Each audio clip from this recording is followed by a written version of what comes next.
Rafi Tzviki, bonjour, Boker Tov. Rafi, Bonjour, Boker Metsoyan. voilà, on vous voit à l'image, Oui, vous ne voyez, je suis avec nous vous. voyez pas, mais nous on vous voit très bien. Alors ensemble, on va parler avec vous de la situation des guides en Israël, hein, des guides touristiques en Israël, une situation qui effectivement est particulièrement difficile puisqu'il n'y a pas de touristes. Alors comment vit un guide comme vous qui avait l'essentiel de sa clientèle, si on peut dire, qui venait de l'étranger, comment vous essayez de faire face à cette situation? Bon, alors effectivement, tout le domaine du tourisme, en tout cas du tourisme venant de l'étranger, n'existe plus, d'accord? Qui mieux que vous le savez, puisque vous avez aussi un frère Mhm. agent de voyage très connu, Michael. Donc, ce domaine-là n'existe plus. Alors, qu'est-ce que, à mon avis, un guide doit faire aujourd'hui? Il doit tabler principalement sur la clientèle locale. Donc, on parle tous l'hébreu. En ce moment, je donne quelques conférences Zoom israélien. C'est super, c'est très bien pour plusieurs raisons. D'abord parce qu'on apprend un petit peu à connaître ses voisins et autres personnes. Deuxièmement, parce que moi, j'étais personnellement 15 ans enseignant ce qu'on appelle Shelach et Yedi Ataretz, de connaissance du pays. Et puis, je guidais également des, euh, des boîtes high-tech israéliennes et autre chose. Donc, je connais un petit peu le public qui, au niveau des connaissances, est bien supérieur au public qui vient de l'étranger.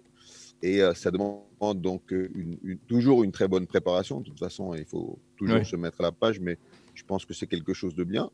Et un guide aujourd'hui, il doit se réinventer. Voilà. Qu'est-ce que je veux dire par là? J'ai pensé par exemple ce matin, alors peut-être qu'il y a une chose, c'est assez intéressant. Je suis tombé ce Bon, matin, juste avant que tu ailles sur Rafi, mon on portable, s'excuse. du. Rafi, on s'excuse. On n'arrive pas à Ouais, vous avoir très clairement. Le Zoom n'est pas super, n'est pas fluent comme on dit, n'est ah, pas d'accord. clair. Alors on va essayer de vous reprendre directement par téléphone dans quelques instants, même, mettre une page musicale de quelques secondes et on vous retrouve en direct par Ok, téléphone. Voilà, ça sera mieux et ok, on aura comme plus vous de voulez. facilité à vous Pas de comprendre. problème. Rafi Zviki. Oui, Voilà, bonjour. on vous retrouve cette fois avec le traditionnel Voilà. téléphone. Parfois, ça marche mieux le téléphone, mieux que les nouvelles Sans image, technologies. sans image, oui. Voilà. Alors, vous nous disiez, vous essayez de vous réinventer en tant que guide, de retrouver Voilà, d'autres activités. Comment vous le voilà, faites? voilà. Une possibilité, je pense que c'est une bonne possibilité, c'est bien entendu de tabler sur le public local, qu'il soit israélien ou francophone. Je parle également l'anglais, anglophone local. Enfin, tout ce qui est bleu-blanc, on va dire, qui habite ici, c'est assez intéressant. Personnellement, je donne quelques conférences au Zoom. Et ce que je disais, c'est qu'évidemment, le public israélien a beaucoup plus de connaissances, ce qui est également un défi, c'est passionnant. Moi, personnellement, j'étais enseignant pendant 15 ans, donc je connais bien le public israélien. Je guide également des boîtes high-tech israéliennes, ce qu'on appelle en hébreu des Vaadei, des commissions d'entreprise et de travail. Donc ça, je pense que c'est une chose. Ce matin, je lisais un petit article dans un journal qui s'appelle Vatican News, et je pense que ça, c'est très, très intéressant. Et étant donné qu'en 2019, enfin avec le temps, il y avait un boom de tourisme chrétien assez impressionnant, eh bien, il y a toujours une soif pour les non-juifs de venir en Israël. Mhm. Et ils essayent, et eux également, de se réinventer. Dans ce bulletin du Vatican News, si je ne m'abuse, qui est daté de hier ou d'avant-hier, le cardinal Diaragoni disait, eh bien maintenant, au lieu de faire des grandes messes de 70 personnes, nous allons amener des petits groupes de 10 personnes, mais nous ne renoncerons pas au pèlerinage en Terre Sainte. Alors, moi, personnellement, je ne suis pas médecin, je suis que frère et fils de médecin, et je suis un homme du peuple comme tout le monde. Je pense que le retour à la normale sur le plan sanitaire, c'est pas pour demain ni après-demain. Même la grande Europe qui avait ouvert toutes ses frontières aujourd'hui se retrouve comme avant, à la veille de la Deuxième Guerre mondiale, avec des pays fermés, d'accord, pour d'autres raisons, pour des raisons sanitaires. Et personnellement, en tout cas, c'est ce qui me concerne moi, si demain ou après-demain ou dans 5 mois, il y a un touriste qui vient de l'étranger, je vais hésiter, pour des questions de santé, à le prendre ou pas le prendre, parce que je sais ce que notre pays fait pour que cette pandémie ne se propage pas. Je n'ai aucune idée de ce qui se passe à l'étranger et j'ai pas envie d'être le premier à courir dans ce système-là qui est un peu dangereux. Autre chose que je pensais ce matin, et là je pense que Kalita a sûrement son mot à dire, avec tous ceux qui travaillent, à commencer par Ariel Condel, bien entendu Marc Eisenberg et tous les autres. Je ne suis ni devin ni travaillant à l'agence juive, mais je pense, enfin c'est ce qu'on dit, qu'il y aura également un flux ou une volonté de nouveaux émigrants potentiels de vouloir faire leur allié en Israël. Et je pense qu'un guide a pas mal de choses à donner dans ce cadre-là. Peut-être qu'il y aura des voyages d'études qui se feront, peut-être qu'il y aura besoin de profs, peut-être qu'il y aura besoin de guides pour faire des excursions. Moi-même, j'ai dirigé un programme prémilitaire pendant 2 ans. Et je pense que le domaine du guidage avec le domaine de l'ALIA et de la Klita, donc de l'intégration, est quelque chose qui se marie très bien. Alors effectivement, maintenant, est-ce que vous êtes capable de mesurer le manque à gagner? Je suppose que de votre côté, chacun essaye de se réinventer, mais il est clair qu'il n'y aura pas de travail pour l'ensemble des guides. Comment est-ce que certains de vos collègues envisagent une reconversion? Ça s'est déjà produit par exemple parce que les guides ont déjà souffert particulièrement. On s'en souvient pour les plus, on va dire les moins jeunes. On se souvient de la période de l'intifada où pendant 2-3 ans, il n'y avait quasiment pas de touristes également ici en Israël. Oui. Alors, comme je dis, je pense qu'il faudra virer, entre guillemets, dans des secteurs qui sont proches de ce qu'on fait. Soit être guide local pour des petits groupes, soit prendre des familles. Moi, je vois beaucoup un concept de guides locaux, c'est-à-dire le guide qui habite à Jérusalem. Il fera pour des petits groupes à pied, par exemple, un tour au souk, à Machane Yehuda, proposer des visites quand ça pourra se refaire un petit peu dans le quartier juif, autre part, mais dans quelque chose qui est dans un concept qui est tout à fait différent que ce qu'il y avait à l'époque, peut-être avec le temps dans d'autres endroits, plus quelque chose de pédestre. Et puis, je veux pas dire le bien parce que le coronavirus est horrible, mais je suis également croyant et donc je vois également le côté, si je peux dire comme ça, positif. C'est qu'il y avait une hystérie dans le tourisme jusqu'en janvier dernier, en janvier 2020, et il y avait des sites comme tous les sites en Israël étaient archibondés, ça ne répondait plus à la demande qui venait. À Masada, il fallait avoir un code barre pour pouvoir prendre le téléphérique à Masada. Je ne sais pas si vous comprenez ce que ça veut dire. Ça veut dire qu'un mois à l'avance, il fallait téléphoner, ou l'agent de voyage, ou le guide, ou tout le système touristique, on devait téléphoner et fixer. Et si on ne venait pas à 9h, eh bien, on pouvait nous repousser. C'était quelque chose qu'on n'a jamais vu. Les infrastructures ne tenaient pas la route par rapport à ce qui se passait. Donc, le bon côté, c'est, entre guillemets, c'est que ça va être plus calme, mais effectivement, se réinventer, ça veut dire, comme j'ai dit, soit participer à d'autres projets tels que l'intégration, l'enseignement, ou alors la production locale. Est-ce qu'il y a vous vous êtes organisé en une association des guides israéliens qui peuvent peut-être par exemple demander au gouvernement, au ministère du Tourisme, justement de planifier peut-être un retour à une forme de normale, puisque vous dites qu'il y avait une saturation au niveau des sites touristiques. Peut-être que c'est le moment d'essayer de préparer, de planifier quelque part pour les prochaines années, en supposant que bientôt, enfin peut-être pas bientôt, mais en tout cas dans les 2-3 prochaines années, on reviendra à une situation normale ou à ces 4 ou 5 millions de touristes que l'État d'Israël a accueillis ces dernières années? Voilà, c'est une très bonne question. Je commencerai par la fin. Je ne suis pas sûr qu'on reviendra, en tout cas certainement pas dans un temps proche et même à moyen terme, au nombre effarant de touristes qui est venu ici. Mais au niveau des associations de guides, donc pour le moment officiellement il y en a 2, il y a ce qu'on appelle la Agudat Moreder, donc qui est l'association des guides nationale, et il y a une nouvelle association qui s'occupe plus des guides donc travaillant avec l'étranger, qui s'appelle Moreshet Derer. Que ce soit l'une ou l'autre, ce qu'ils ont principalement fait, là aujourd'hui je crois qu'ils organisent une grande manifestation, mais ce qu'ils ont principalement fait, c'est essayer d'obtenir des compensations financières, soit de la sécurité nationale, donc du Bitoach Laomi.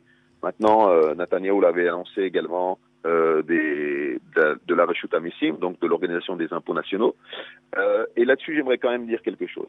Je ne suis pas économiste. J'ai, comme vous, et au même établissement était dans une section économique pour le bac.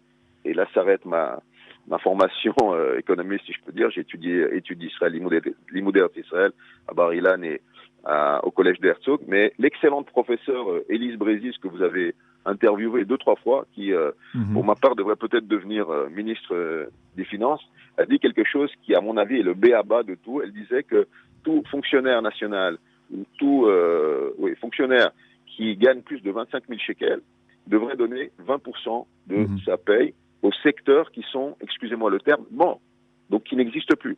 Et quelle est la logique là-dedans? On n'a pas envie d'être des mendiants. Ok, j'ai pas envie d'être des mendiants.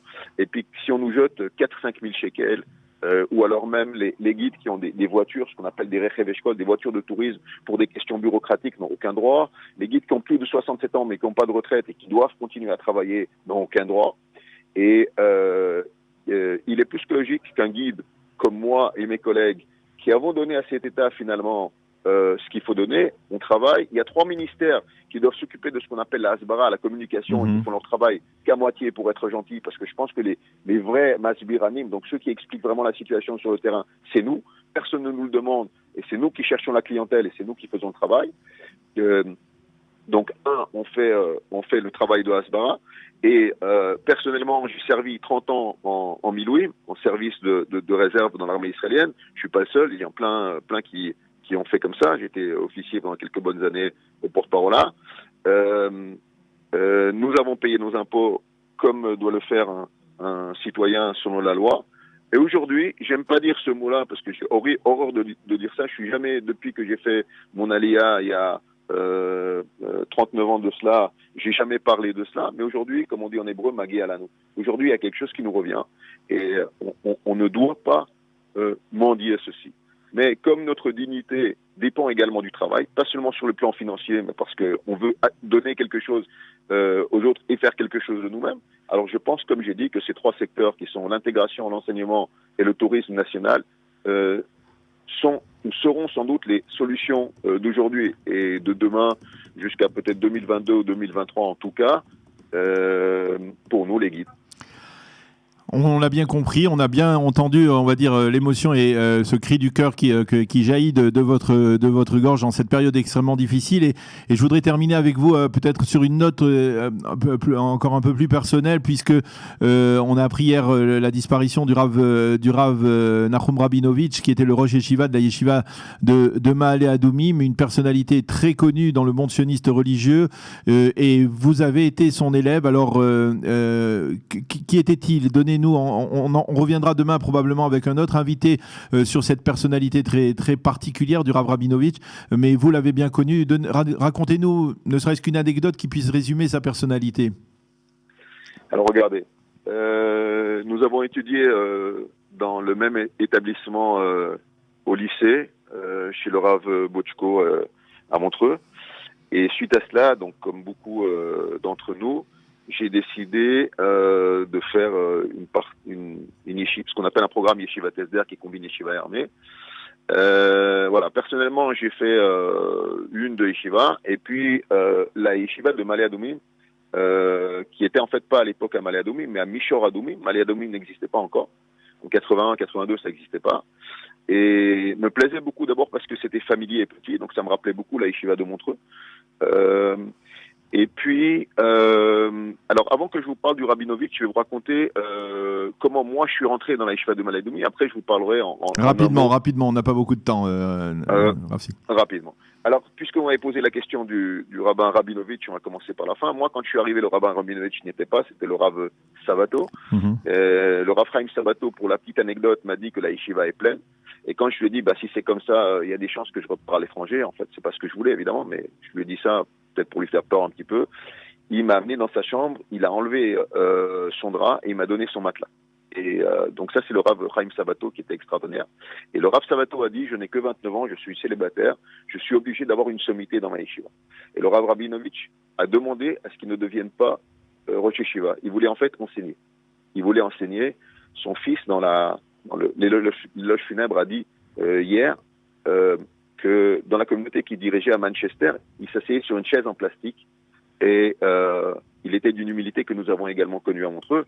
Et donc, ça, c'était un petit peu le Rav Rabinovitch était rigoureux pour lui-même et sur le plan de Halacha. C'était un pédagogue hors pair. Et comme toute la yeshiva de Maladoumim, c'était un spécialiste du Maïmonide. Mais c'était quelqu'un qui avait une grande culture générale par le fait qu'il a grandi également, je m'imagine, en Angleterre, qui était très, très ouvert, mais scrupuleux sur le plan de Halacha. C'est une grande perte pour le monde juif.